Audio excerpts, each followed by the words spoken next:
This is Detroit in Michigan, better known as the Motor City or simply Motown. Until the 1980s, Detroit was synonymous with the American dream, as American cars poured out of Detroit's assembly lines. It was a dream made possible by Henry Ford, who opened his first car plant in Detroit in 1903. But it was Ford's Model T that would change not only the car industry, but Detroit forever.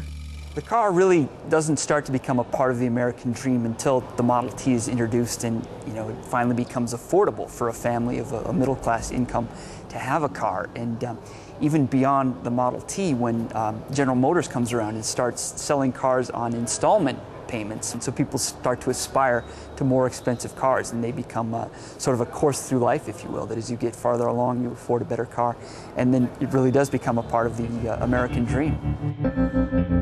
For the next 50 years, Detroit underwent an economic boom. Ford, General Motors, and then Chrysler, known as the Big Three, would turn Detroit into the heart and soul of America's manufacturing industry. A rich and vibrant city of almost 2 million people. But its fall began with one word: decentralization.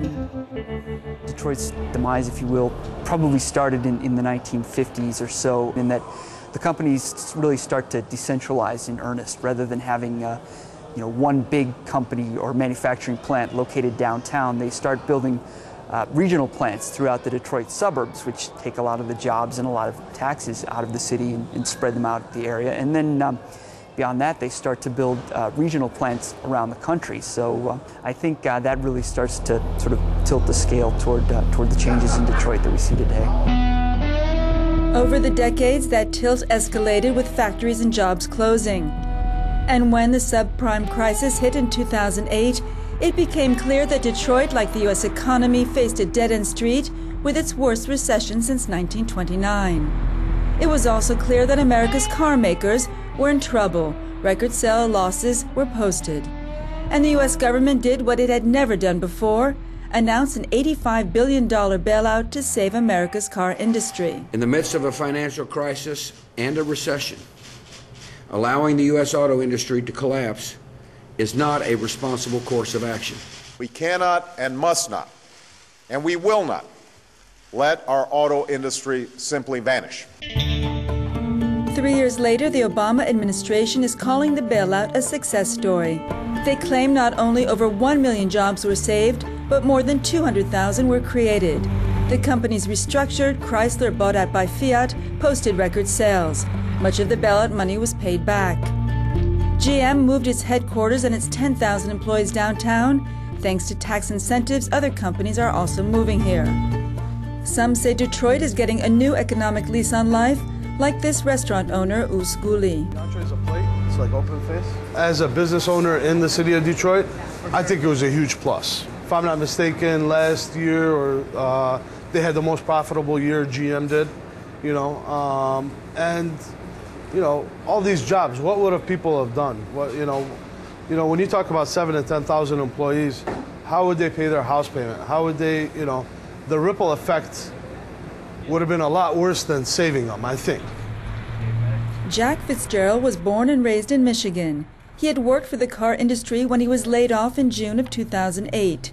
2 years later, and thanks to a state-funded program called No Worker Left Behind, Jack landed a job with Chrysler as a manager. He believes the bailout is putting Detroit on the road to recovery. We knew that Detroit was a great and powerful city back in the day. And who doesn't want to bring that back? It's never going to come back to where we were 1.5 million strong within the city. But coming back and doing this and loving these cars and loving American cars, I've never owned a foreign car. Never even really thought about it. But to come back and work for the Big Three was something that, as a kid, I think everybody from Detroit and Southeast Michigan wants to do. Henry Payne is a political cartoonist and editor of Michigan View, a conservative online site. He's critical of the bailout's long-term effects on the car industry. For him, Obama's government is synonymous with too much regulation and intervention, rendering industries and businesses unable to compete. This, he argues, is why the race for the White House between Obama and Romney has become tighter. Michigan is not immune from the national slowdown. And so as a result, you do have this situation where this last month, unemployment in Michigan went back up to 9%. So even without, even with the auto bailout, Michigan is suffering from the broader economic woes, which I would argue are a result of Obama's national policies. So, Michigan's not immune from Obama's hyper-regulatory climate. Yet for some, the lack of regulation on banks and financial institutions is what led to the subprime crisis. Bob Day is a lawyer who helps people facing eviction.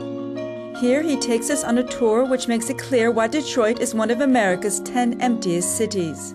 The auto industry and industry in general in Detroit, the Midwest, around the country has been in decline, and that's been a steady, hard decline for 30 years.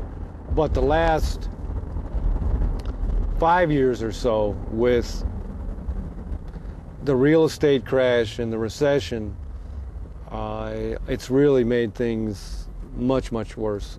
If you look at, the houses that are vacant, and these are all, working class neighborhoods that were viable just a few years ago. And it's, now it's like a war zone. In 2008, Detroit had the highest rate of foreclosures in the U.S. At the same time, more than 150,000 jobs had been lost in the Detroit area. Bob says banks are still to blame. All too common are people who owe $100,000 on a house valued at less than $5,000. The result, abandoned homes left to ruin. Bob represents Steve Bynum and his wife Kim, who are facing eviction. They bought their house from a company set up to help people buy foreclosed homes and fix them up. The company collapsed because of a corruption scandal. Their house is worth $4,300. They're being asked to pay 9 times that amount. Here Steve shows an abandoned house across the street. Worried about crime, he changed the keys himself. I mean, it's just been sitting. These homes could be occupied. These homes could be occupied. There's nothing wrong with it. Steve and Kim said their house was in worse condition when they bought it. Kim spent her savings fixing it. Steve is unemployed. Despite this, the banks don't want to negotiate, even if they themselves were bailed out. I don't think that's fair, because everyone is entitled to the American dream, and that's what me and my wife was looking for, to purchase a house, fix it up, and live in it. You guys want to have me fix it up and then try to take it away from me. But not on my blunder, on you guys' blunder, not mine. I did what I was supposed to do, you guys didn't. While Detroit was long a symbol of the American dream, today it stands more as a reminder of an American economy still struggling to recover. And while the car bailout is a sign of hope, for many Americans the struggle is far from over.